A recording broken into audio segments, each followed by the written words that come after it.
اللہ الرحمن الرحیم۔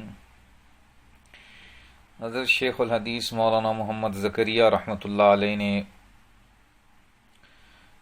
بذل المجہود کے حاشیے میں حضرت اقدس مولانا اشرف علی تھانوی رحمۃ اللہ علیہ کے حوالے سے تعدیہ کے متعلق 3 مذہب نقل کیے ہیں۔ یعنی تعدیہ کا مطلب یہ ہے کہ ایک سے بیماری دوسرے کو لگتی ہے یا نہیں۔ تینوں مذہب نقل فرمانے کے بعد حضرت شیخ رحمۃ اللہ علیہ لکھتے ہیں لیکن الاحادیث الصحیحہ تدل علی ان العدوى لیس بشیء، یعنی صحیح احادیث اسی پر دلالت کرتی ہیں کہ یہ ایک سے بیماری کا دوسرے کو لگنا اس کی کوئی حقیقت نہیں ہے دین اسلام میں۔ اور پھر وہ جو اس پر احادیث چنانچہ دیگر احادیث نقل فرمائی ہیں، حضرت عائشہ رضی اللہ تعالی عنہ کی حدیث ہے کہ ہمارا ایک غلام تھا جو جذام کی بیماری میں مبتلا تھا، وہ ہماری رکابی میں کھانا کھاتا تھا، ہمارے پیالے میں پانی پیتا تھا اور ہمارے بستر میں سوتا تھا۔ امام نووی رحمۃ اللہ علیہ فرماتے ہیں، یعنی اس حدیث کی شرح میں، کہ یہ بیان جواز کے لیے اگر ہوتا تو ایک مرتبہ کافی تھا کہ بھئی اس نے کھایا، ہمارے بستر پر سویا۔ اس حدیث عائشہ میں سے تو ایک تسلسل معلوم ہوتا ہے، جیسا کہ الفاظ حدیث شریف کے یہ ہیں کہ قالت مولا مجزوم فکان یأکل فی صحافی ویشرب فی اقداحی وینام علی فراشی۔ تو اس سے اس بات کی مزید وضاحت ہوتی ہے کہ بیماریوں میں تعدیہ نہیں ہے، یہ آگے نہیں ایک سے دوسرے کو لگتی۔ اور جن روایات میں یعنی یہ ممانعت آئی ہے کہ بھئی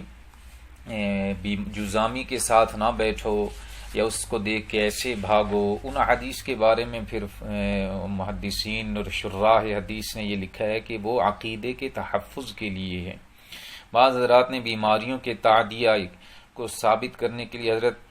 عمر رضی اللہ تعالیٰ عنہ کی حدیث جو مسلم میں موجود ہے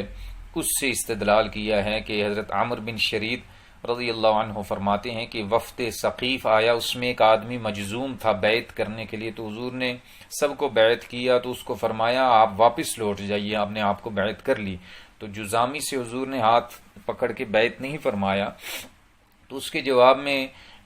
جو لکھا گیا ہے عمدۃ القاری، ملا علی قاری نے جو لکھا ہے بخاری شریف کی شرح میں، وہ یہ کہ حضور صلی اللہ علیہ وسلم کے پاس بہت وفد تشریف لاتے تھے اور مسجد میں صحابہ کا مجمع ہوتا تھا۔ کوڑ والے لوگوں سے، جذام والے لوگوں سے لوگ نفرت کرتے تھے، چنانچہ حضور نے ان کی صحابہ کی ایذا، ان کی تکلیف کے پیش نظر اس کو واپس کر دیا، بیماری کے پھیلنے کی وجہ سے واپس نہیں کیا۔ جیسا کہ حضرات فقہا نے تصریح فرمائی ہے کہ جس آدمی کے منہ اور بغل سے بو آتی ہو، یا جس آدمی کو کوئی زخم ہو اور زخم سے بو آتی ہو، یا اسی طرح واضح لکھا ہے کہ مجذوب یا برس کا شکار، ایسے لوگوں کو مسجد میں آنے سے روکا جائے گا۔ اسی طرح وہ قصاب جو گوشت کا کام کرتا ہے، اس کے کپڑوں سے بدبو آتی ہے، مچھیرا اس کے کپڑوں سے بدبو آتی ہے، تو ان لوگوں میں واضح مجزوم کو بھی لکھا ہے، اور لیکن اس وجہ سے نہیں لکھا گیا کہ اس کی بیماری آگے پھیلتی ہے۔ اس مجزوم کو ان لوگوں کی فہرست میں فقہا نے شمار کیا ہے،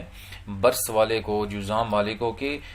جن کی بدبو کی وجہ سے، جن کی وجہ سے دوسرے نمازیوں کو تشویش ہوگی، تکلیف ہوگی۔ تو اس لیے جو حضرت شیخ رحمۃ اللہ علیہ نے لکھا کہ احادیث صحیحہ اسی پر دال ہیں کہ یہ تعدیہ کوئی بیماری دوسرے کو نہیں لگتی۔ اللہ تعالی ہمیں صحیح یقین نصیب فرمائے۔